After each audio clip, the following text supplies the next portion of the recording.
Every summer, like clockwork, my friend's grandparents would leave town for a week and trust her to stay in their house alone. Usually, a few of us would come over so she wouldn't have to sleep there by herself. But this time she grinned and said, "Let's have a party." We were in 7th grade. The party was just all of us crammed into an oversized sleepover, high on junk food and freedom. Her grandparents' house was old, the kind of old that creaked even when no one was moving. 3 stories. The basement stairs opened directly off the living room. No door. Just a dark staircase that dropped into the ground like an open mouth. Upstairs were 3 bedrooms and a bathroom. The air always felt slightly colder up there. That night, we were in one of the upstairs bedrooms changing into our swimsuits, laughing too loud, not thinking about anything except getting to the pool. We left all of our bags and clothes scattered across the room and ran outside. After a few hours swimming, we came back in, dripping water across the hardwood floors, and headed upstairs to change. One of the girls grabbed the bedroom handle. It didn't turn. She jiggled it harder. Locked. At first we thought someone was joking. But then we noticed something else. The lights were off. That room didn't connect to a wall switch. The only way to turn the lights off was by pulling the string on the ceiling fan. You had to be inside the room to do it. All of our stuff was in there. None of us had a key. And the locks in that house were old and stubborn, nearly impossible to mess with. No one would have locked it. There was no reason to. Still, the door wouldn't budge. After arguing about it for a few minutes, we convinced ourselves we'd deal with it later. Her grandparents would be back in a few days anyway. It felt easier to ignore it than to think too hard. She gave us oversized t-shirts from her grandpa's closet to sleep in, and we piled into the living room to watch scary movies. The irony didn't hit us at the time. Eventually, one by one, everyone fell asleep. Everyone except me and 3 others. The house had gone quiet, the deep, late-night quiet where every tiny sound feels amplified. That's when we saw Ed. He slowly stood up from the couch. His eyes were closed. He moved stiffly, like he was being pulled forward by something we couldn't see. Without a word, he walked toward the basement stairs. And I should say this, that house had been in her family for generations. People had died there. In the basement, they kept urns. Multiple urns. Ed reached the top of the basement stairs and stopped. He stood there, completely still, facing down into the darkness. He didn't sway.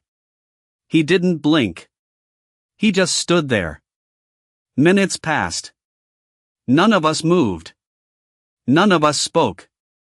It felt like if we made a sound, something at the bottom of those stairs would answer. Then, slowly, without opening his eyes, Ed turned around, walked back to the couch, and lay down. Like nothing had happened. We didn't sleep much after that. But eventually exhaustion won. In the morning, we asked him what he was doing at the stairs. He looked genuinely confused. He didn't remember getting up. And he didn't sleepwalk. That answer sat wrong in my stomach. We tried to brush it off. Daylight makes everything feel smaller. A few hours later, parents started arriving to pick everyone up. Amber's parents were first. She walked toward the front door, then froze. On the floor, right in front of the door, was her bag. We were absolutely certain her belongings were still in that room. She was still wearing her wet swimsuit under one of the oversized t-shirts. If her bag had been downstairs the night before, she would have changed. The bedroom door upstairs was still locked. The light was still off. No one could explain how her things got there. At that point, the excuses started to crumble. Everyone left eventually. The house felt bigger once it emptied out. Later that day, her sister asked if she could babysit her baby nephew, he was only 7 or 8 months old, for a few hours. My friend didn't want to be alone in that house again. She asked me to stay the night. I said yes. The baby was dropped off.